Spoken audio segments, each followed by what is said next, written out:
Hello guys, कैसे हो? उम्मीद करता हूँ सभी अच्छे होंगे। आप सभी का स्वागत है कैलकुलस क्लासेस के डिजिटल प्लेटफॉर्म पर, जहां पर टीचर आपको दिल और दिमाग दोनों से पढ़ाते हैं। तो आज मैं फिर आप लोगों के लिए लेकर आया हूँ लेक्चर नंबर 7, जो आपका रिलेटेड है स्ट्रेट लाइन से। तो देखना बेटे, प्रीवियस अपन ने इस क्लासेस में पढ़ा था। प्रीवियस इस क्लासेस में अपन ने यानी कि जो भी स्ट्रेट लाइन थे उसकी स्लॉप के बारे में, इक्वेशन के बारे में, जनरल इक्वेशन के बारे में पढ़ा था। तो उससे रिलेटेड मिससेलेनियस के सभी क्वेश्चनों का कॉम्बिनेशन जो भी अब तक आपने पढ़ा है एज ए प्रैक्टिस की तरह, उस चीज के लिए लेकर मैं आपको लिए आया हूं। तो देखना बेटे, यदि आप हमारे चैनल पर नए हैं तो हमारे चैनल को लाइक करें, सब्सक्राइब करें तथा बेल आइकन को दबाना ना भूले। तो बिना देरी किए फटाफट आप मेरे से जुड़ जाइए और मैं आपको लेकर चलता हूं आज की क्लास का पहला सवाल आप लोगों के लिए। तो आपको सवाल एग्जाम्पल नंबर 20 दिया गया विविध का, जिसमें कहा यदि रेखाएं 2x plus Y minus three equal to 0, 5x plus के Y minus three equal to 0 और 3x minus Y minus two equal to 0 संगामी है, कॉन्क्यूरेंट है, तो के का मान। तो सबसे पहले तो ये बात समझना है कि ये कॉन्क्यूरेंट होता क्या है, कि कब कौन रेखाएं कॉन्क्यूरेंट होती। तो मान लीजिए कल को कोई तीन रेखाओं के समीकरण आपको दिए गए।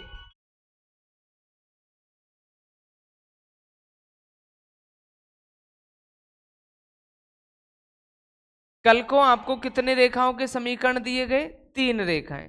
ये आपकी L1 रेखा, ये मान लीजिए आपकी क्या है, L2 रेखा, और ये मान लीजिए आपकी क्या है, L3 रेखा है। और जब इन तीनों रेखाओं का इंटरसेप्टिंग पॉइंट, प्रतिच्छेद बिंदु केवल एक ही पॉइंट होता है, तो वो यानी कि जो ये तीनों रेखाएं होंगी वो कैसी कहलाएंगी? संगामी कहलाएंगी, कॉन्क्यूरेंट कहलाएंगे।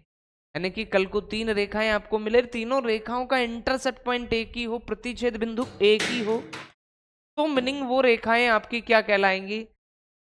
संगामी रेखाएं कहलाएंगी। तो आपसे क्या कहा कि ये रेखा तथा ये रेखा, तीनों रेखाएं क्या है? संगामी है। मीनिंग अगर कल को x और y के मान इन दोनों रेखाओं से निकाले और तीसरी रेखा में रखें, तो ये इस समीकरण को क्या करेंगे? सेटिस्फाइड करेंगे, क्योंकि तीनों का जो प्रतिच्छेद बिंदु है एक ही है, अर्थात इनके सभी x और y के मान कैसे हैं? उभयनिष्ठ। कल को इन दोनों रेखाओं से x और y के मान निकालते हो और समीकरण किस में रखते हो? एक में रखते हो, तो आपका LHS इक्वल टू क्या मिलेगा? RHS ही मिलेगा। ऐसे ही समीकरण 1 और 3 को हल करते हो और x और y की वैल्यू समीकरण 2 में रखते हो, तो भी ये इसको संतुष्ट करेगा, यानी कि इसका LHS इक्वल टू क्या रहेगा? RHS। तो आपसे कहा क्या गया सवाल में, कल को ये तीनों रेखाएं आपकी कैसी हैं?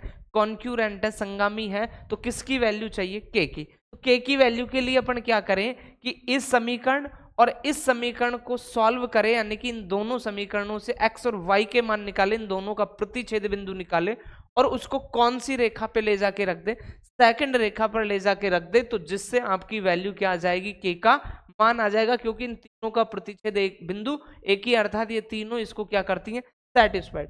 तो फ्रॉम अपन ने अब रेखाएं लिखी, 2x plus Y minus equal to 3, ये इक्वेशन फर्स्ट दे दिया। 5x प्लस के Y minus three equal to 0, ये इक्वेशन सेकंड दे दिया। 3x minus Y minus two equal to 0, ये इक्वेशन थर्ड दे दिया। तो अपन समीकरण एक और किसको कैलकुलेट कर ले? 3 को, जिससे किसकी वैल्यू मिल जाएगी अपन को आसानी से? x और y की। उस x और y के मान किसको सेटिस्फाइड करेंगे? समीकरण 2 को। समीकरण 2 को सेटिस्फाइड करेंगे तो वहां से अपन को क्या चमक जाएगा? के चमक जाएगा। तो आइए from equation first and third, from equation first and किससे? थर्ड से। तो अपन ने क्या लिखा? 2x plus Y minus three equal to 0, और क्या लिखा? 3x minus Y minus two equal to 0। तो अपन आसानी से विलोपन विधि से देख पा रहे हैं कि ये भी पॉजिटिव वाई, ये नेगेटिव वाई, यानी कि सेम है, और साइन भी विपरीत है। तो सीधा जोड़ेंगे तो ऐड करेंगे, तो ऐड करने पर प्लस माइनस क्या हो गया? कैंसिल। 2x और 3x कितना हो गया? 5x, और माइनस का 5 इक्वल टू कितना हो गया? 0। तो 5x इक्वल टू 5 हो गया, तो x इक्वल टू कितना चमक गया? 1। तो x का मान 1 आया। किसी भी समीकरण में रखोगे तो का मान निकाल लो y का, तो मैं डायरेक्ट देखना कैलकुलेट करो, जब x के स्थान पर यहाँ 1 रखूंगा तो 2 इंटू 1 कितना हो गया 2, -3 कितना -1, तो y इक्वल टू भी कितना आ गया आपके पास 1 आ गया। तो जो x और y के मान है, x बराबर 1 और y बराबर 1, जो कौन से समीकरण को सेटिस्फाइड करेंगे, दूसरे को, क्योंकि ये तीनों रेखाएं कैसी है, कॉन्क्यूरेंट है, संगामी है, अर्थात तीनों का प्रतिच्छेद बिंदु एक ही है, तो x और y के मान उठाकर कौन से समीकरण में रख दो, 2 में, तो जब रखोगे तो 5 इंटू एक्स का मान 1 प्लस k इंटू वाई का मान 1 -3 इक्वल टू क्या हो गया 0, तो 5 प्लस k -3 इक्वल टू कितना हो गया 0, प्लस का 5 और माइनस का 3 कितना बचेगा प्लस का 2 इक्वल टू 0, तो इंप्लाइज k इक्वल टू कितना चमक गया -2, अर्थात जो k का मान आया है वो कितना आया है आपके पास -2। अब आप चाहे चेक कर सकते हो, चेक करने के लिए अपने की जो k की वैल्यू आई है वो सही है या गलत है, तो उसके लिए आप क्या करें, k का मान यहाँ -2 आपने रख लिया, तो इस समीकरण और इस समीकरण से x और y के मान को जब 3 में रखोगे तो LHS इक्वल टू क्या आ जाएगा RHS, या इन दोनों के कैलकुलेट से x और y के मान को फर्स्ट में रखोगे तो भी LHS इक्वल टू क्या आ जाएगा RHS, यानी कि प्रत्येक x और y का मान इन यानी कि रेखाओं को क्या करेगा सेटिस्फाइड करेगा, संतुष्ट करेगा x और y के मान के लिए, अर्थात तीनों रेखाएं कैसी हो गई आपकी कॉन्क्यूरेंट हो गई। आगे देखते हैं, नेक्स्ट क्वेश्चन मिला है, बिंदु P4,1 से रेखा 4x - y इक्वल टू 0 की दूरी, इस बिंदु से इस रेखा की दूरी उस रेखा के अनुदिश ज्ञात करनी है जो धन x अक्ष से 135 डिग्री का कोण बनाती है। देखिए पहले बात को समझ लेते हैं कि पॉइंट 4,1 से रेखा 4x - y इक्वल टू 0 की दूरी चाहिए, बट किस दिशा में चाहिए, उस रेखा के अनुदिश चाहिए जो यानी कि x अक्ष की धन दिशा के साथ कितने डिग्री का कोण बनाती है 135 डिग्री। आइए एक रफ डायग्राम के द्वारा समझते हैं कि आपसे कहा क्या गया, कि कोई पॉइंट था 4,1, तो आपने देखो कि ये x का मान 4 है, ये y का मान कितना है 1, तो ये अपना पॉइंट हो गया 4,1, ठीक है, x अक्ष पर बड़ा ले लिया, y अक्ष पर 1 का मान छोटा ले लिया, तो पॉइंट 4 से रेखा 4x - y इक्वल टू 0, आपको दिया है 4x - y इक्वल टू 0, तो इंप्लाइज करेंगे तो y इक्वल टू कितना आ जाएगा 4x, और y equal to 4x, x का मान 0 तो y का मान 0, यानी कि y इक्वल टू mx की जो रेखा होती है ऑलवेज कहां से गुजरती है, ओरिजिन से गुजरती है, मूल बिंदु से गुजरती है, तो जब इस रेखा को आप मूल बिंदु से गुजारोगे तो ये रेखा कुछ इस तरीके से जाएगी,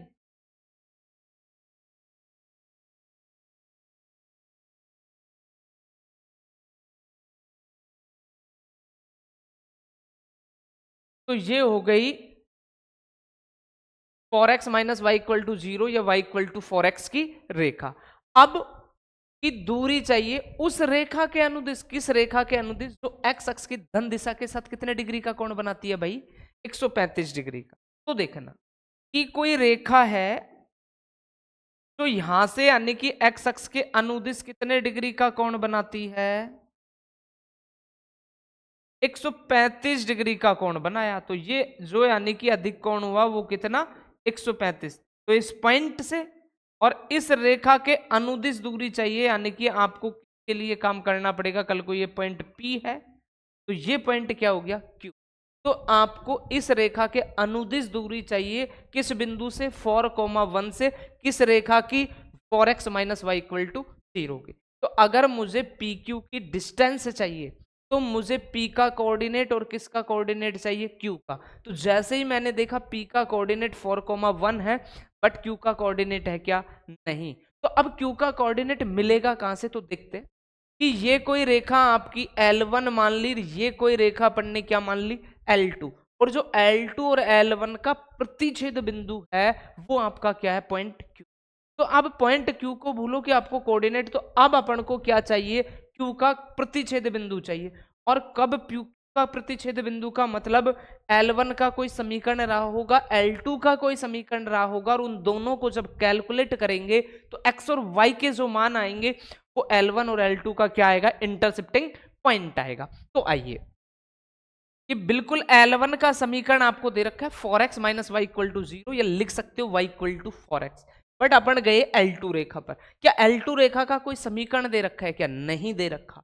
तो अब देखते हैं कि अपन को इंटरसेप्टिंग पॉइंट के लिए पहले क्या चाहिए, L2 रेखा का समीकरण। तो जैसे ही अपन L2 रेखा के समीकरण की बात की तो अपन ने क्या कहा, समीकरण के लिए 2 पॉइंट चमक जाने चाहिए, तो पॉइंट और एक उसकी स्लॉप। तो आइए, जैसे ही अपन ने L2 रेखा को देखा तो अपन को पता चल गया कि वो कौन से बिंदु से जाती है, 4,1 से जाती है, यानी पॉइंट का पता चल गया। इसका पता चल गया, पॉइंट का। अब अपन ने किसके लिए काम किया, स्लॉप के लिए। तो स्लॉप के लिए यानी कि उसने आपको पढ़ाया है आपने कि जब कोई रेखा एक्स एक्स की धनात्मक दिशा के साथ थीटा कोण बनाती है तो उसकी स्लॉप m बराबर क्या होता है, tan थीटा।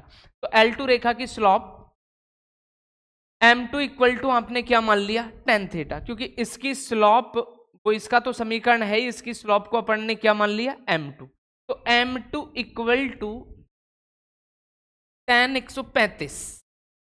तो m2 tan 135 का मान कितना होता है मेरे प्यारे, -1। अगर ऐसे नहीं आता है तो आप ऐसे भी देख सकते हो, tan 135 डिग्री लिखा जा सकता है 90 + 45 होता तो 135 ही है। तो tan 90 + थीटा सेकंड क्वाड्रेंट में tan कैसा, नेगेटिव, तो भी आना है वो क्या आना है, नेगेटिव। 90 में चेंज है, नो चेंज क्या हो जाएगा, ये आपका cot थीटा, cot 45, और cot 45 की वैल्यू कितनी होती है, 1, क्या हो गया, -1। m2 मिल गया -1 और आपको पॉइंट मिल गया। तो L2 रेखा का समीकरण, L2 का क्या निकाल लो, समीकरण। तो क्या होगा, y - y1 का मान 1 इक्वल टू m का मान कितना, -1, और x - x1 की वैल्यू कितनी है, 4। करो calculate, y - 1 equal to -x + 4, सबको एक तरफ लाओगे तो x + y -5 इक्वल टू 0, या ऐसे भी लिख सकते हो, x + y इक्वल टू कितना, L2 रेखा का समीकरण क्या चमका लिया, x + y इक्वल टू, ठीक है। L1 रेखा का समीकरण कितना दे रखा है, y इक्वल टू 4x, और जो पॉइंट Q है वो क्या है, L1 और L2 रेखा का प्रतिच्छेद बिंदु। तो निकालते हैं प्रतिच्छेद बिंदु, L1 एवं L2 का प्रतिच्छेद बिंदु। तो देखो L1 का समीकरण क्या था, y equal to 4x, L2 का समीकरण क्या था, x + y इक्वल टू कितना, 5। अब यहां समीकरण 1 है, ये समीकरण क्या है आपका 2। तो आप y बराबर 4x है ना, समीकरण 2 में रख दो y के स्थान पर 4x, तो x + 4x इक्वल टू कितना, 5, 5x equal to 5 implies x equal to कितना चमक गया, 1। x का मान 1 चमक गया, तो x का मान 1 सीधा समीकरण 1 में रखोगे तो कौन चमक जाएगा, y। तो x बराबर 1 पर y बराबर सीधा कितना चमक गया, 4। तो ये जो इंटरसेप्टिंग पॉइंट आया वो x बराबर तो 1 आया और y बराबर कितना आ गया, 4 आ गया। तो यानी कि p के भी कोऑर्डिनेट पता चल गए, q के भी कोऑर्डिनेट पता चल गए। तो pq की जो दूरी होगी, pq की जो दूरी होगी वो क्या होगी, √x2 - x1 का whole square plus y2 - y1 का होल स्क्वायर। तो देखते हैं, √ में x2 - x1, तो 4x2 - x1, 4 - 1, 3 का स्क्वायर प्लस y2 - 1 -3 का होल स्क्वायर, तो क्या 9 + 9, तो कितना, इसको ऐसे भी तो लिख सकते हैं 2.9, तो 9 का वर्गमूल 3 और 2 का निकलता नहीं है, तो क्या हो गया 3√। तो इस रेखा के अनुदिश जो रेखा x अक्ष के धनात्मक दिशा के साथ 135 डिग्री का कोण बनाती है तथा पॉइंट P4, 0 से जाती हो, उसके बीच की जो दूरी होगी आपकी वो √2 होगी। आगे देखते हैं, कल्पना करते हुए कि सरल रेखा बिंदु के लिए एक दर्पण की तरह कार्य करती है। बिंदु 1, 2 का रेखा x - 3y + 4 = 0 का प्रतिबिंब। देखना सवाल में क्या कहा कि कल्पना करते हुए कि एक सरल रेखा जो है वो किसकी तरह कार्य कर रही है, दर्पण की तरह कार्य कर रही है, मिरर की तरह कार्य कर रही है। अब दर्पण का मतलब, जब आप खड़े होते हो दर्पण के सामने तो जैसा इधर को है सेम कंडीशन इधर को नजर आती है, और जो आपका इधर को जितना इमेज डिस्टेंस पर खड़े हो उतनी सेम डिस्टेंस पर आपका इमेज दिखता है दर्पण। बिंदु 1, 2 का रेखा x - 3y + 4 = 0 में प्रतिबिंब, कि ये जो कोई रेखा दे रखी है वो किसकी तरह कार्य कर रही है? एक दर्पण की तरह कार्य कर रही है। तो अपन देख लेते हैं इसका एक रफ डायग्राम थोड़ा सा तैयार करके।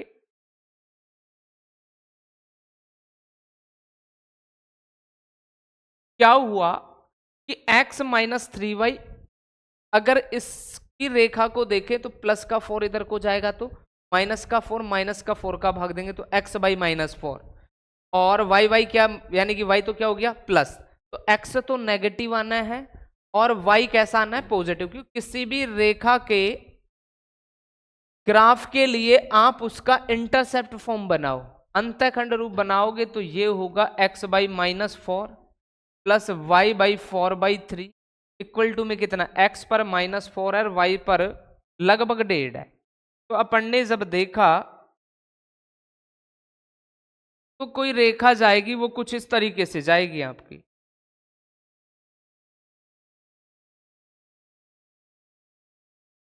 ठीक है। अब कोई पॉइंट है 1,2, तो देखिए ये x का मान 1 है तो ये y का मान क्या है 2, तो ये हो गया 1,2।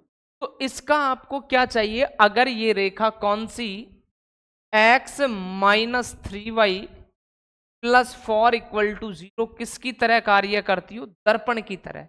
तो जितनी दूरी पर ये पॉइंट बना है उतनी दूरी पर इसका इमेज बनेगा, और उस इमेज के कोऑर्डिनेट अपन ने मान लिए कि वो क्या है h,3 है। तो यानी कि आपसे कहा कि ये कोऑर्डिनेट बताओ आप, h,3 जो प्रतिबिंब बनेगा किसका 1,2 का, वो प्रतिबिंब कितना होगा। तो देखिए प्रतिबिंब के लिए h और k की वैल्यू चाहिए, और h और k की वैल्यू यदि कल को आपको चाहिए तो मीनिंग आपको h और k में कितने समीकरणों का पता होना चाहिए, 2 समीकरण। तो आइए काम करते हैं 2 समीकरण। तो अगर ये पॉइंट A है, ये पॉइंट B है, तो ये यानी कि इसका बिल्कुल मिड पॉइंट होगा AB का, क्योंकि ये दर्पण की तरह कार्य, तो जितनी दूरी पर इधर को प्रतिबिंब रखा है उसका यानी कि जिधर को वस्तु रखी है उसका प्रतिबिंब सेम दूरी पर आपको दिखेगा। तो इस पॉइंट को नाम दे दिया अपन ने P। तो AB का मध्य बिंदु P निकालो। AB का मध्य बिंदु क्या निकाला P, तो क्या होगा x1 plus x2 divide by 2, तो क्या h1 प्लस 1 डिवाइड बाई 2 और k प्लस 2 डिवाइड बाई 2। मिल गया P का कोऑर्डिनेट, ये किसके निर्देशांक है P के। अब ये P जो है वो इस रेखा पर स्थित है कि नहीं है, तो लिखेंगे बिंदु P रेखा x minus 3y plus 4 equal to 0 पर क्या है स्थित है। अब इस पर स्थित है तो x के स्थान पर तो h प्लस 1/2 और y के स्थान पर k प्लस 2/2 रखेंगे। तो x के स्थान पर तो रख दिया अपन ने h प्लस 1 डिवाइड बाई 2 और माइनस का 3, और y के स्थान पर रख दिया k प्लस 2 डिवाइड बाई 2 और प्लस का 4 इक्वल टू 0 के नीचे क्या मान ले 1। सबका एलसीएम कितना चमक रहा है 2, और 2 का एलसीएम को क्रॉस मल्टीप्लीकेशन 0 से करोगे तो क्या ही हो जाएगा, तो 0। क्या लिख रहा हूं h plus 1 minus 3 k plus 2 plus 4 equal to कितना हो गया। तो देखो h plus 1 minus 3k minus कितना 6 प्लस का 4 इक्वल टू कितना हो गया 0। तो h माइनस 3k 1 और 4 कितना 5 माइनस का 6 तो कितना माइनस का 1 इक्वल टू 0। तो ऐसे लिख दो h minus 3k equal to 1। ये हो गया समीकरण 1, हो गया समीकरण 1। अब देखना, यानी कि अपन ने एक काम तो कर लिया, h और k में क्या प्राप्त कर लिया, एक समीकरण।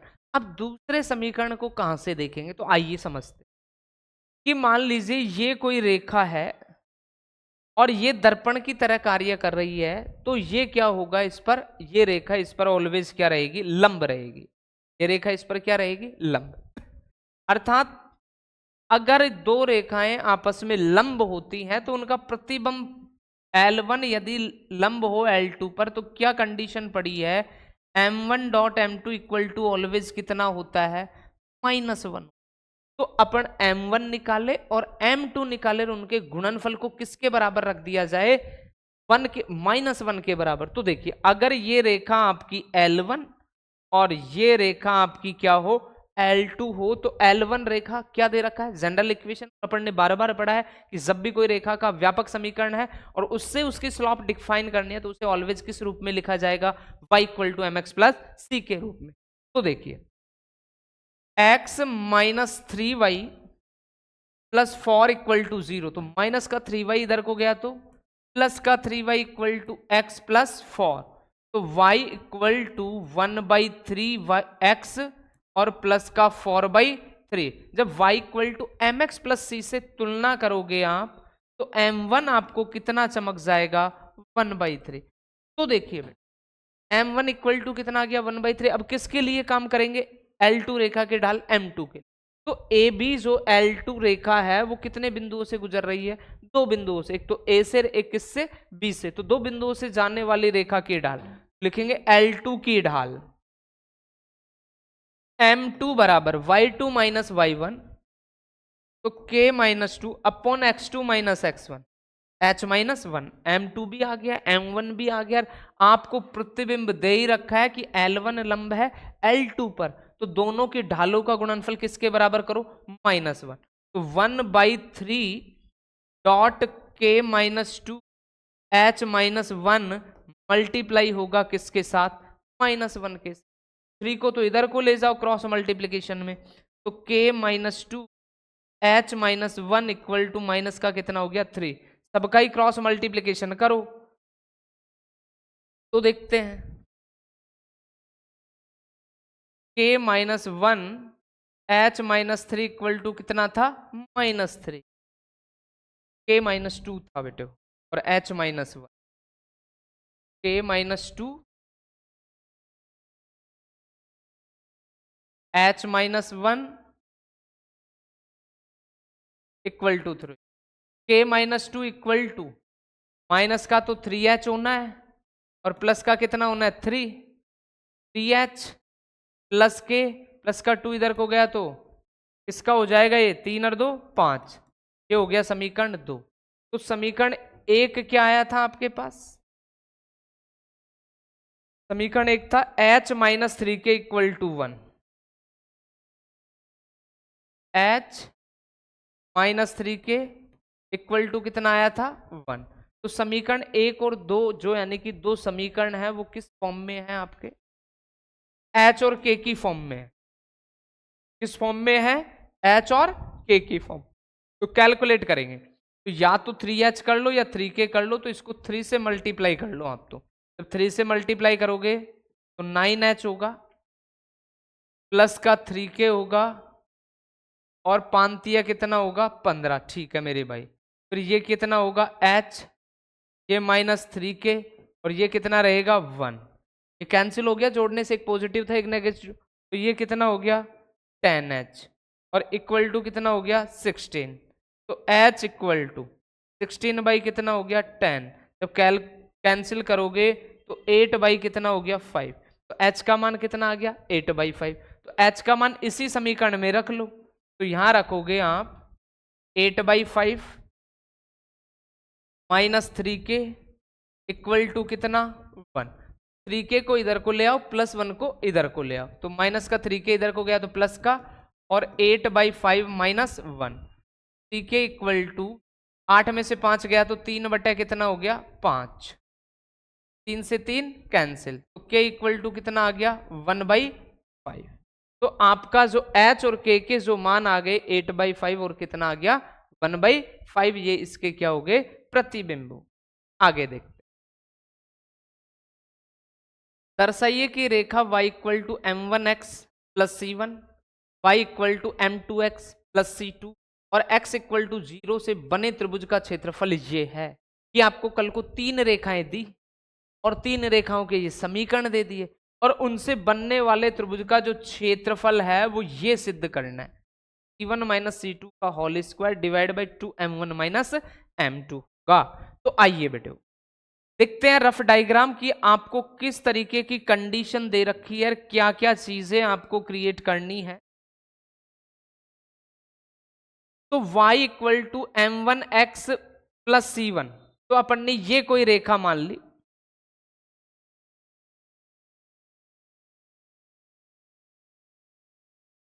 कि ये कोई रेखा है आपकी तो क्या है y equal to m1x plus C one की कोई रेखा है। दूसरा y equal to m2x plus सी2, तो ये कोई रेखा थी आपकी जो y equal to m2x plus क्या थी c2 थी। अब आगे उसने क्या कहा x बराबर 0, तो जो ये y अक्ष होता है, ये y अक्ष होता है, ये ऑलवेज x बराबर क्या ही होता है। तो यानी कि एक इंटरसेप्ट पॉइंट ये हुआ, एक इंटरसेप्ट पॉइंट ये हुआ और एक इंटरसेप्ट पॉइंट ये हुआ, यानी कि ये तीन बिंदुओं के जो प्रतिच्छेद बिंदु हैं उससे क्या बन गया एक त्रिभुज। तो जो मर्जी आप डिफाइन कर ले कि ये पॉइंट ए है, ये पॉइंट बी है और ये पॉइंट आपका क्या है सी।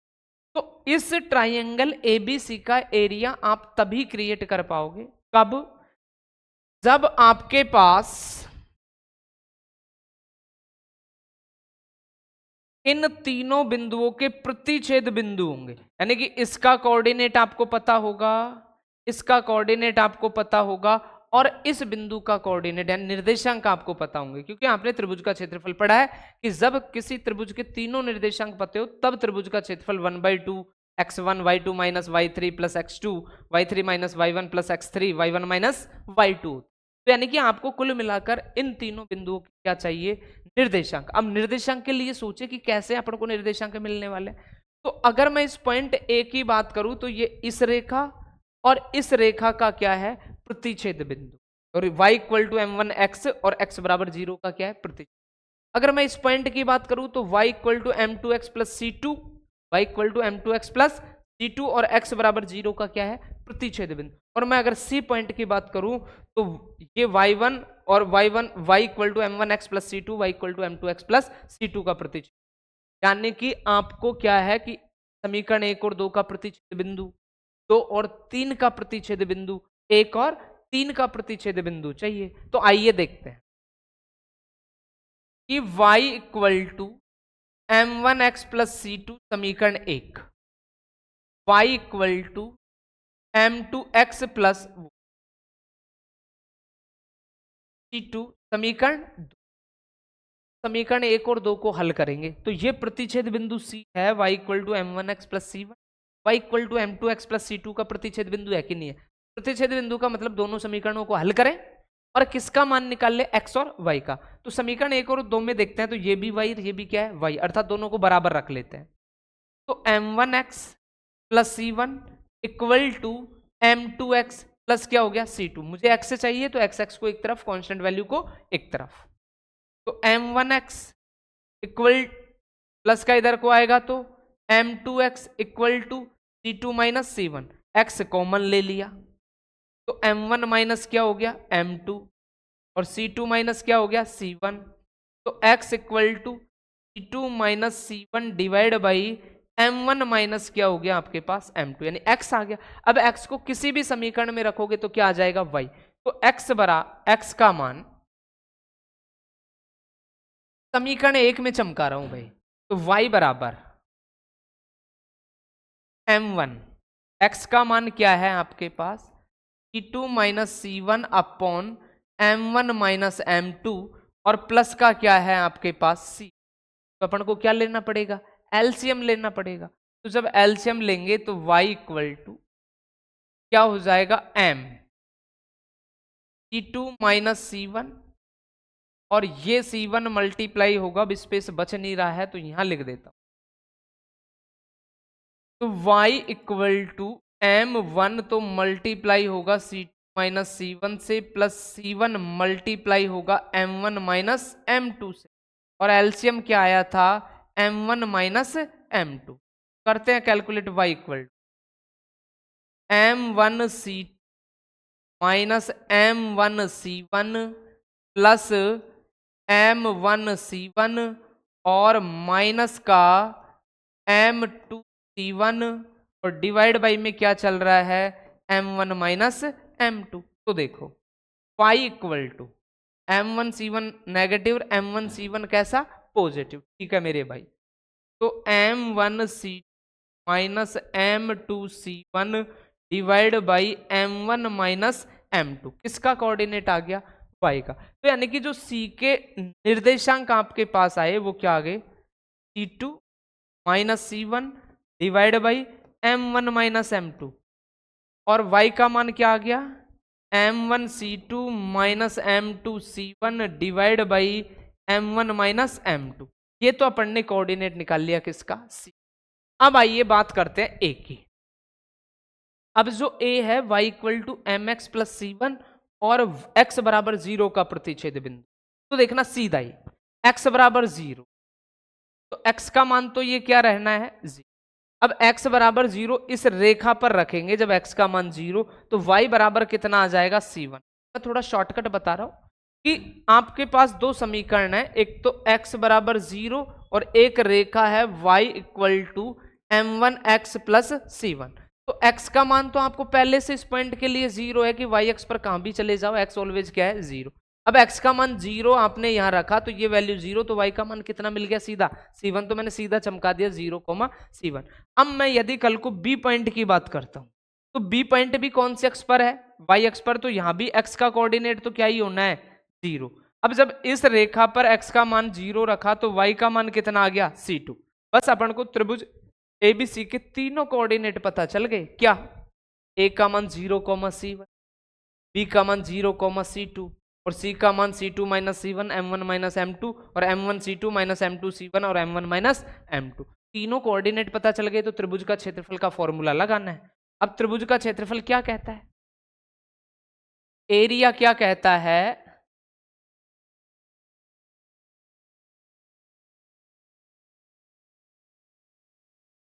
कि 1/2 x1 y2 minus y3 plus x2 y3 minus y1 plus x3 y1 minus y2। ये होता है जब किसी त्रिभुज के तीनों शीर्ष आपको दे रखे हो। अब देखना ए का जो कोऑर्डिनेट आपको मिला था वो 0, c1 मिला था। बी का जो कोऑर्डिनेट मिला था वो 0, c2 मिला था। और सी जो था आपके पास c2 minus c1 upon m1 minus m2 और ये m2 c1 minus m1 c2 divide by m1 minus m2। और चेक कर लेते हैं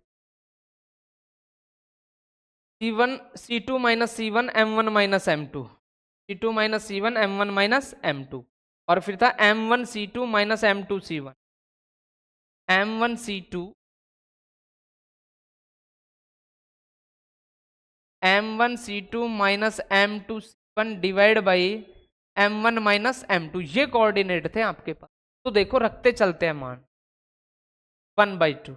x1 की वैल्यू देखो, ये x1 y1, ये x2 y2, ये x3 y3। तो x1 का मान कितना है? 0। अब बेटा कोई भी मान 0 से मल्टीप्लाई हुआ तो y2 माइनस y3 कुछ भी हो ऑलवेज 0 से मल्टीप्लाई होकर क्या होगा? 0। तो आपको थोड़ा टाइम बचाना है, ठीक है मेरे भाई। फिर x2 का मान भी कितना है? 0। तो x2 0 है तो इसके अंदर कुछ भी रहा हो ये भी ऑलवेज क्या ही रहना है? क्योंकि 0 से मल्टीप्लाई होगा तो उसे। अब बात आती है x3 की। x3 का मान कितना है? c2 minus c1 divide by m2 minus m1। और यहां लिखा जाएगा y1 माइनस y2। तो y1 का मान तो कितना है? c1 और y2 का मान कितना है? c1 माइनस क्या? ठीक है मेरे भाई। अब देखो ये मान 0, ये मान 0, इसको तो तो ये हो गया c2 minus c1 m1 minus m2, m1 minus क्या है? m2। और ये हो गया आपका c1 माइनस c। अब देखना ये एरिया है तो एरिया ऑलवेज किस में होता है? तो एक बार ऐसे लिख लो 1/2, यहां से माइनस इन कॉमन लिया तो c1 minus c2 dot c1 minus c2 divide by m1 minus m2। तो 1/2 माइनस इन को बाहर ले लो, क्या लिखोगे? c1 माइनस c2 का होल स्क्वायर और डिवाइड बाई में m1 माइनस m2, बट क्या क्रिएट कर रहे हो आप, एरिया, और एरिया कभी भी क्या नहीं होता, नेगेटिव, अर्थात ये वैल्यू किस में आएगी, मोड में। तो 1/2 ऐसे लिख दो, mode of c1 minus c2 का होल स्क्वायर, और डिवाइड बाई में m1 माइनस m2, जो कि आपको यही एरिया क्रिएट करवा रहा था कि c1 माइनस c2 का whole square to m1 minus m2। आगे देखते हैं एग्जाम्पल नंबर 24। एक रेखा इस प्रकार की है, इसकी रेखा और रेखा के बीच का रेखाखंड 1,5 पर समद्विभाजित होता है, तो इसका समीकरण, अब बात को समझना कि क्या दे रखा है, क्या इसका समीकरण चाहिए, कि ये कोई रेखा है और ये कोई रेखा है, के बीच में एक रेखाखंड है, के बीच में क्या, एक रेखाखंड, कि इस रेखा के और इस रेखा के बीच में एक कोई रेखाखंड है, उस रेखाखंड के बीच का रेखाखंड का बिंदु 1,5 पर क्या होता है, समद्विभाजित। तो बात को समझना कि ये रेखा और ये रेखा के बीच में क्या है, रेखाखंड, जिसको यानी कि 1,5 क्या करता है, उस रेखाखंड को समान दो भागों में विभाजित करता था। उस रेखाखंड का मध्य बिंदु कौन है, 1,5। तो इसका समीकरण किसका, उस रेखा का समीकरण ज्ञात कीजिए जिसको पॉइंट 1,5 कितने भागों में बांटता है, दो भागों में, और वो रेखाखंड किन किन रेखाओं के बीच में है, इन दो रेखाओं के बीच में। तो आइए देखते हैं कि आपको जो कंडीशनें दी वो किस तरीके की दी।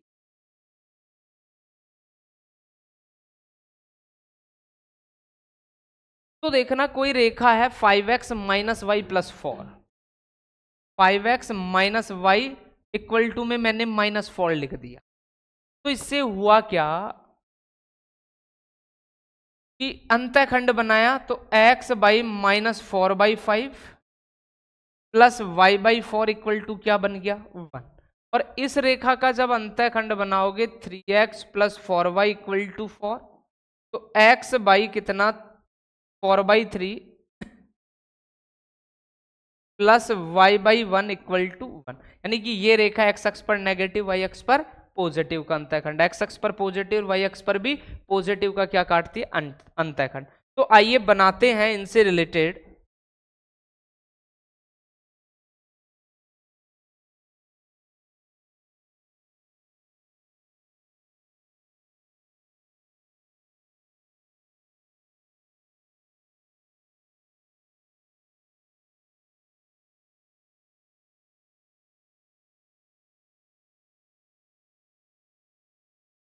चलो कोई नहीं, देखो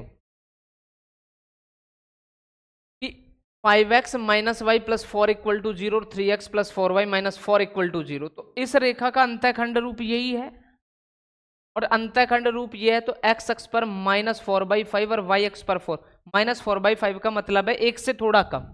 तो मान लीजिए इधर को ये 1 है और इधर को ये 1 है, ठीक है, थोड़ा सा है।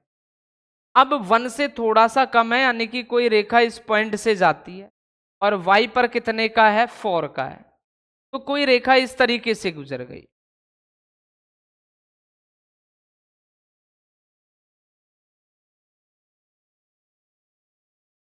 कि ये कोई रेखा है कौन सी, 5x minus Y plus 4 equal to, ठीक है मेरे भाई। अब अगली रेखा का x का मान 4/3, y का मान कितना है, 1। तो x का मान एक से बड़ा है थोड़ा, तो x का मान एक से बड़ा है, तो ये है, और y का मान कितना है, 1 है, तो आप ये ले ले 1, ठीक है, थोड़ा सा ऊपर ले ले। और एक कोई रेखा जो जा रही है आपकी कुछ इस तरीके से जा रही है,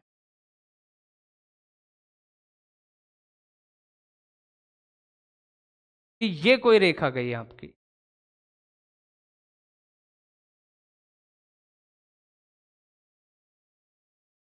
ठीक है। ये कौन सी रेखा हो गई आपकी, 3x plus 4y minus 4 equal to 0। अब इस रेखा और इस रेखा के बीच में कोई रेखाखंड है जिसका मध्य बिंदु कितना है, 1,5 का मध्य बिंदु कितना है, 1,5 है मेरे।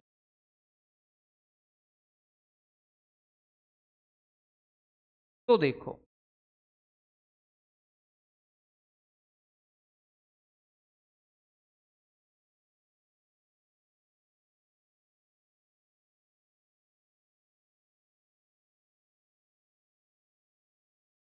कि इस रेखा का क्या है, कोई बिंदु P है 1,5, ये कोई पॉइंट आपका क्या है A, और ये यहां कोई पॉइंट आपका क्या है B। तो AB का मध्य बिंदु आपका कौन है, P। तो आपको ये बिंदु यानी कि AB, ये जो रेखाखंड है, इसका क्या चाहिए, समीकरण। अपन को इसके समीकरण के लिए काम करना है। अब इसके समीकरण के लिए काम करना है तो अपन को कितनी बातें पता होनी चाहिए, एक तो पॉइंट पता होना चाहिए और एक स्लॉप पता होनी चाहिए। अब देखते हैं कि स्लॉप अपन से नहीं तो ये कहा गया कि ये रेखाखंड इस पर लंब है या इसके समांतर है, ना ही ये कहा गया कि ये रेखाखंड इसके लंब है या समांतर है, कोई पता नहीं है। यानी कि आप, और ना ही ये दे रखा है कि एक्स अक्ष की धनात्मक दिशा के ये कौन बनाती है। तो यानी कि स्लॉप आप किसी भी कंडीशन में इसके डिफाइन नहीं कर सकते। तो फिर क्या करें, फिर अपन ने दूसरा यानी कि किसी भी रेखा के समीकरण के लिए कंडीशन पढ़ी है कि यदि कल को वो रेखा कितने पॉइंटों से होकर गुजर जाए, 2 पॉइंटों से होकर गुजर जाए, तो आसानी से उसका अपन क्या डिफाइन कर सकते हैं, एक समीकरण डिफाइन कर सकते हैं। तो आइए देखते हैं क्या क्या चीज। कि मान लीजिए ये कोई पॉइंट P है जो आपको दे रखा है 1,5। अगर मैंने इसके कोऑर्डिनेट ये मान लिए क्या, α1 और β1, और इसके ये कोऑर्डिनेट मैंने मान लिए α2 और β2। तो यदि मुझे ये पॉइंट मिल जाए α1 और β1, तो ये रेखाखंड कितने बिंदुओं से होकर गुजर गया, 2 बिंदुओं से। कितने बिंदुओं से होकर गुजर गया, 2 बिंदुओं से। 2 बिंदुओं से होकर जाने वाली रेखा का मैं आसानी से क्या डिफाइन कर सकता हूं, समीकरण। यानी कि अब अपन को जो काम करना है वो किसके लिए काम करना है, अगर मुझे इस रेखाखंड AB का क्या चाहिए, समीकरण चाहिए, तो मुझे α1 β1 के लिए काम करना है। यानी कि मुझे α1 और β1 का क्या चाहिए, मान। तो उसके लिए देखते हैं α1 β1 के मान के लिए आप क्या क्या कर सकते हैं। तो आइए देखते हैं कि α1 β1 ये कोई रेखा है कौन सी, x minus Y plus 4, 5x है। 5x minus Y plus 4 equal to 0 पर स्थित है। अर्थात x के स्थान पर क्या रख दे, α1, y के स्थान पर क्या रख दे, β1। तो यानी कि देखिए बिंदु A है वो रेखा 5x minus Y plus 4 equal to 0 पर स्थित है। तो x के स्थान पर जब अपन कितना रखेंगे, अल्फा, तो 5α1 माइनस β1 प्लस 4 इक्वल टू 0। यहां से किसका मान चमका लो आप, तो β1 का। तो माइनस इधर को गया तो प्लस, तो β1 इक्वल टू 5α1 प्लस 4, और इसको दे दो आप इक्वेशन फर्स्ट। ऐसे ही कि अगर मैं पॉइंट B की बात करूं तो ये कौन सी रेखा पर स्थित है, 3x प्लस 4y माइनस 4 पर। जो कौन से पॉइंट स्थित है, α2 और β2। तो रखो, अगले कंडीशन क्या हो जाएगी कि 3α2 प्लस 4 β2 माइनस 4 इक्वल टू कितना हो गया। अब अपन को β2 यहां से भी निकाल लेना है, तो 4 β2 तो यहीं रखो, माइनस का 3α2 हो गया, और प्लस का कितना हो गया 4, क्योंकि प्लस का इधर को गया तो माइनस का, माइनस का इधर को गया तो प्लस का। तो β2 आपके पास आ गया -3α2 प्लस 4, और डिवाइड बाई में कितना आ गया 4। क्लियर है यहां तक की का, चलो ठीक है मेरे भाई, ये हो गया इक्वेशन सेकंड। अब देखते हैं कि जो बिंदु P है वो AB का क्या है, मध्य बिंदु। AB का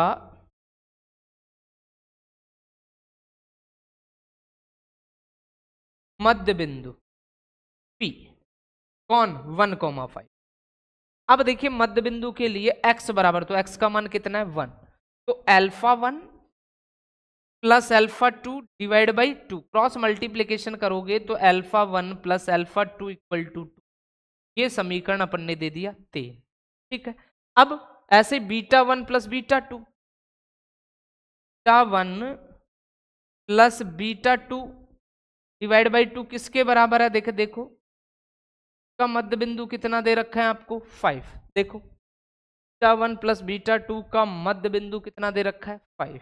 तो जब कैलकुलेट करोगे तो β1 प्लस β2 इक्वल टू 10, ये हो गया समीकरण 4। ये समीकरण बीटा 1 की वैल्यू, ये बीटा 2 की वैल्यू, ये अल्फा 1 प्लस अल्फा 2 का मान, ये बीटा 1 प्लस बीटा 2 का मान। तो आपको समीकरण 4 को उपयोग करना है, जो क्या है बीटा 1 प्लस बीटा 2। आपको किसकी वैल्यू पता है? बीटा 2 की भी वैल्यू पता है और बीटा 1 की भी वैल्यू। तो समीकरण 4 में पुट करेंगे। तो आइए, आपको दिया गया beta 1 plus beta 2 equal to 10। अब बीटा 1 का मान एक तो क्या है? तो बीटा 1 का मान है 5 अल्फा 1 प्लस 4,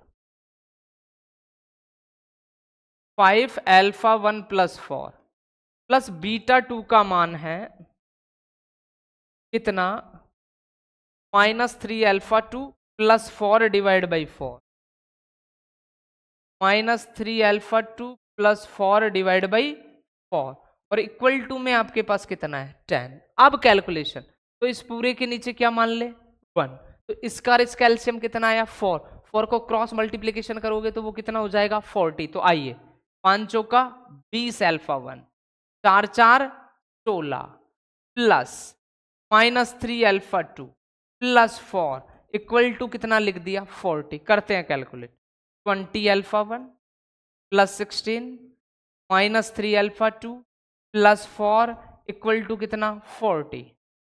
20 अल्फा 1 -3 अल्फा 2, 16 और 4 कितना? 20, -40 इधर, वो प्लस का 40 इधर को आया तो माइनस का 40।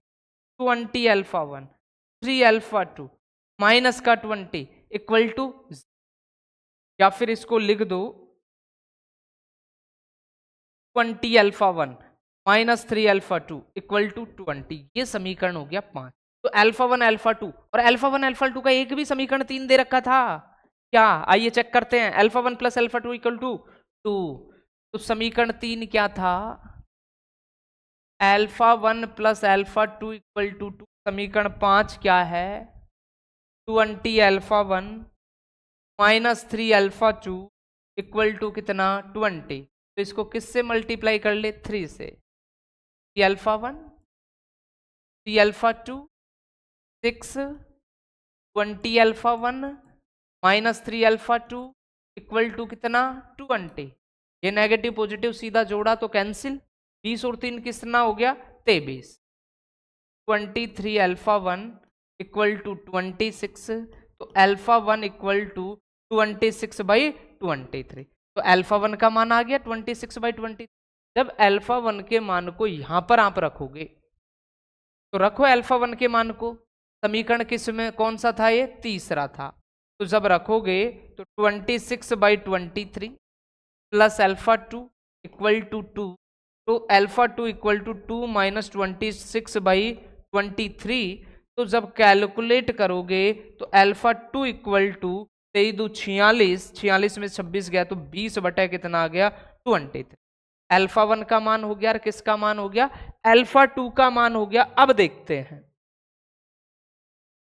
अब अल्फा 1 अल्फा 2 का मान हो गया तो अगली कंडीशन अपन ने कुछ पढ़ी थी बीटा 1 बीटा 2 में। तो बीटा 1 का मान क्या था? 5 अल्फा 1 प्लस 4। अब देखो, बीटा 1 था 5 अल्फा 1 प्लस 4। तो बीटा 1 इक्वल टू 5। अल्फा 1 की वैल्यू कितनी चमकी थी? 26 बाई 23 और प्लस का 4। जब इसको कैलकुलेट करोगे तो 2 डिवाइड बाई कितना आ जाएगा? 20। यानी कि आपने बीटा 1 का भी मान निकाल लिया और अल्फा 1 का भी मान निकाल लिया। तो आइए, आपके पास बीटा 1 का मान तो कितना आया और अल्फा 1, तो ये रहा अल्फा 1। तो अल्फा 1 का मान अपन ने क्रिएट किया था कितना? 26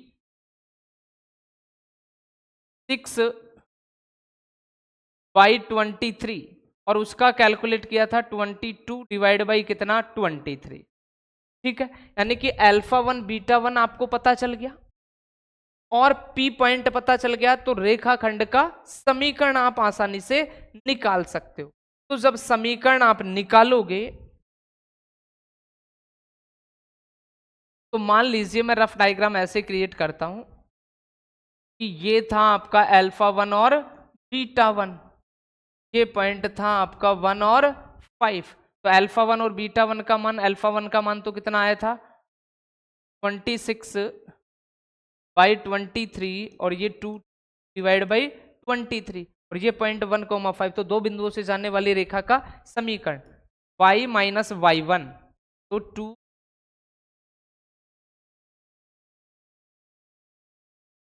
कितना 2 divide by 23 equal to y2 minus y1। तो ऐसे लिख लो इसको, इनको आप मान लो x2 और y2 और इनको मान लो x1 और y1। तो समीकरण y माइनस y1 क्या कर लो, ऐसे लिख लो y माइनस y1 का मान कितना 5, y2 माइनस y1, तो y2 का मान 2 डिवाइड बाई 23 माइनस 5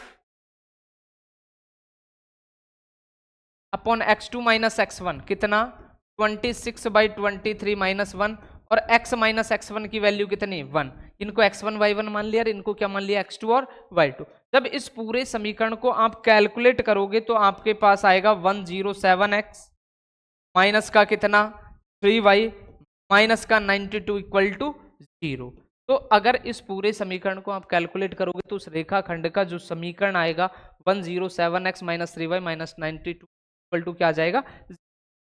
आगे देखते एग्जाम्पल नंबर 25 आपको मिला। दर्शाइए कि गतिमान बिंदु यानी कि एक चलायमान बिंदु है, मोमेंटिंग पॉइंट है, जिसकी दो रेखा, ये रेखा और ये रेखा से दूरियां कैसी हैं, समान हैं। तो का पथ जो है एक क्या है, सरल रेखा का समीकरण कि दो मोमेंटिंग पॉइंट है, वो कोई एक मोमेंटिंग पॉइंट है, तो वो पॉइंट को अपन ने मान लिया क्या एच कोमा के। तो इस पॉइंट से इस रेखा की तथा इस पॉइंट से उस रेखा की जो दूरियां हैं वो कैसी हैं, समान।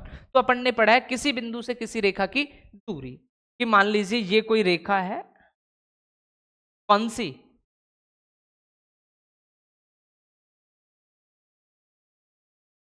ये कोई रेखा है आपकी 3x minus 2y equal to 5, और ये कोई पॉइंट P है जिसके कोऑर्डिनेट h कोमा k। तो इस पॉइंट की इस रेखा से दूरी d इक्वल टू ax1, तो क्या हो जाएगा 3h minus 2k minus 5 upon under root a square plus b square, 3 का स्क्वायर 9 और 2 का स्क्वायर कितना 4। ठीक है, ऐसे ही कि दूसरी रेखा कौन सी है, ये कोई रेखा है कौन सी 3x plus 2y minus 5 equal to 0 कि कोई मोमेंटिंग पॉइंट P जिसके कोऑर्डिनेट h कोमा k से दूरी को अपन ने क्या मान लिया d डैश। तो किसी बिंदु से किसी रेखा की दूरी d dash equal to ax1, क्या वही 3h प्लस का कितना 2k minus 5 upon under root में कितना 9 और 2 का स्क्वायर करेंगे तो 4, ये हो गया।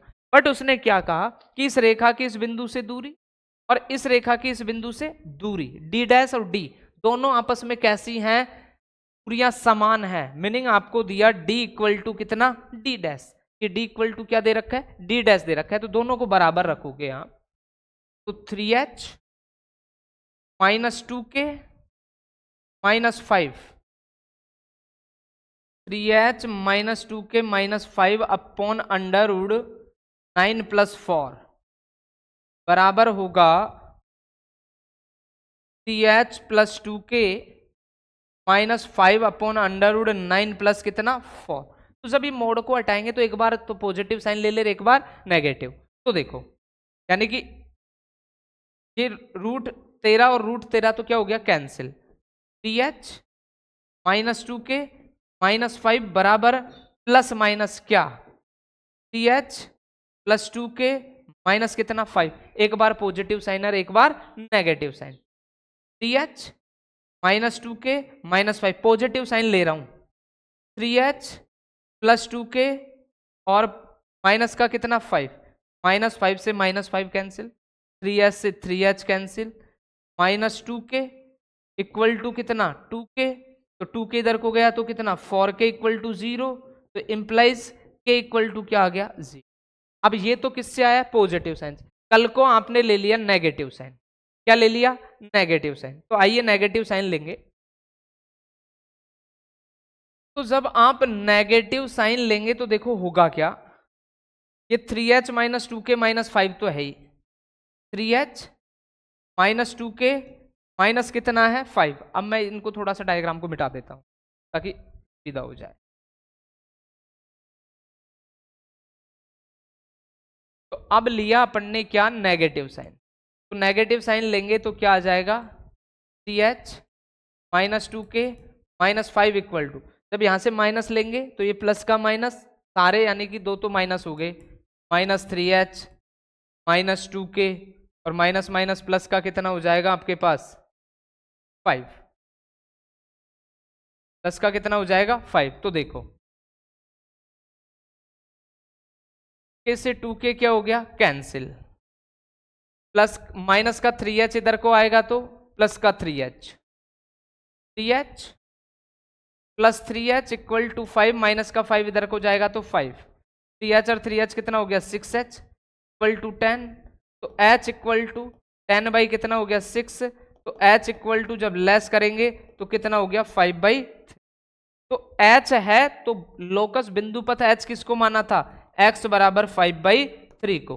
k क्या होता है y, तो y बराबर, तो y बराबर 0 और x बराबर 5/3 ऑलवेज किसके समीकरण है, आपके रेखा के। अर्थात वो जो बिंदु पथ है वो किसका समीकरण है, एक रेखा का समीकरण। कब, जब किसी गतिमान बिंदु से इन दोनों रेखाओं की दूरियां जो हैं वो कैसी रहें, समान। तो देखना बेटा मिससेलेनियस का पहला क्वेश्चन, आपको दिया गया के मान ज्ञात कीजिए जबकि रेखा k minus 3x minus 4 minus के स्क्वायर वाई प्लस के स्क्वायर माइनस 7 के प्लस 6 इक्वल टू 0। किसका मान ज्ञात करना है, k का। और कब मान ज्ञात करना है k का, इस बात को आपको समझना है कि ये कोई रेखा है जिसका आपको जनरल समीकरण दे रखा है। क्या दे रखा है, जनरल समीकरण। और जनरल समीकरण दे रखा है, और जनरल समीकरण से आपसे क्या कहा कि k का मान तब निकालना है जब वो रेखा x अक्ष के क्या हो, समांतर, जब वो रेखा y अक्ष के क्या हो, समांतर, और तीसरा वो रेखा कहां से गुजरती हो, मूल बिंदु। ऐसी स्थितियों में आपको किसके मान चाहिए होंगे, k के मान। तो आइए, आपने पढ़ा होगा कि जब रेखा x अक्ष के समांतर है, कि मान लीजिए ये कोई रेखा है x अक्ष के समांतर है, तो मीनिंग आपका थीटा जो है वो कितना होगा 0, और थीटा 0 होगा तो इसकी ढाल m बराबर क्या होता है, tan थीटा होता है। m बराबर क्या होता है, tan थीटा। तो m इक्वल टू आपने रखा tan 0, तो m इक्वल टू कितना होगा 0। ये विशेष ध्यान रखना है कि जब कोई रेखा x अक्ष के समांतर हो तो उसकी स्लोप क्या होती है 0। दूसरे में कहा y अक्ष के समांतर है, कि मान लीजिए ये कोई रेखा है, तो ये y अक्ष के समांतर है, तो मीनिंग x अक्ष की धनात्मक दिशा के साथ कितने डिग्री का कोण बना रही है, 90 डिग्री का। यानी कि थीटा आपको क्या दे दिया 90। तो m बराबर क्या होता है बताओ, tan 90। तो यानी tan थीटा, m बराबर tan 90 का मान इनफाइनाइट, यानी इनफाइनाइट को क्या चमका सकते हैं 1/, कि जब कोई रेखा x अक्ष के समांतर है तो स्लोप 0, और जब कोई रेखा x अक्ष y अक्ष के समांतर है या x अक्ष के लंबवत है तो स्लोप कितनी है 90, यानी वो 1/0 यानी कि इनफाइनाइट। अब देखना कि आपको जो रेखा का समीकरण दे रखा है वो कैसा समीकरण दे रखा है, व्यापक समीकरण। तो आपको अगर x अक्ष के समांतर पता है तो उसकी स्लोप पता है, y अक्ष के समांतर है तो उसकी स्लोप पता है, तो अपन भी इस रेखा के जनरल इक्वेशन से क्या डिफाइन कर ले, इसकी स्लोप। तो आइए देखते हैं कि आपको रेखा दी k minus 3x minus 4 minus के स्क्वायर वाई प्लस के square minus 7k plus 6 equal to 0। तो देखना ये माइनस का है, इधर को जाएगा तो किसका होगा, प्लस का। तो अपन ने इसको लिखा 4 माइनस के स्क्वायर वाई इक्वल टू में कितना k माइनस 3x और प्लस का के स्क्वायर माइनस 7k प्लस 6। मुझे तो y फॉर्मेट चाहिए, तो y equal to k minus 3 4 minus के स्क्वायर x प्लस के square minus 7k plus 6 divide by 4 minus के स्क्वायर। अब देखना बेटे,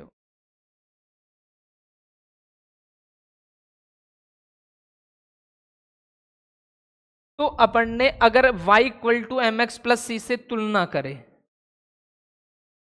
तो y equal to M x plus c से तुलना करेंगे तो जो आपका m चमकेगा वो कितना चमकेगा, k माइनस 3 अपॉन 4 माइनस के स्क्वायर चमकेगा।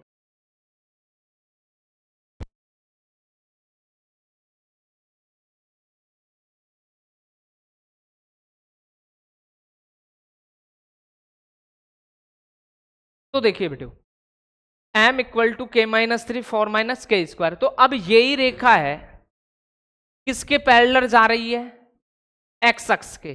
तो एक्स अक्ष के पैरेलल जाती है तो अपन को पता है इसकी स्लोप m बराबर कितनी है, 0। बट इस रेखा का जब y equal to M x plus c से अपन ने देखा तो आपको क्या,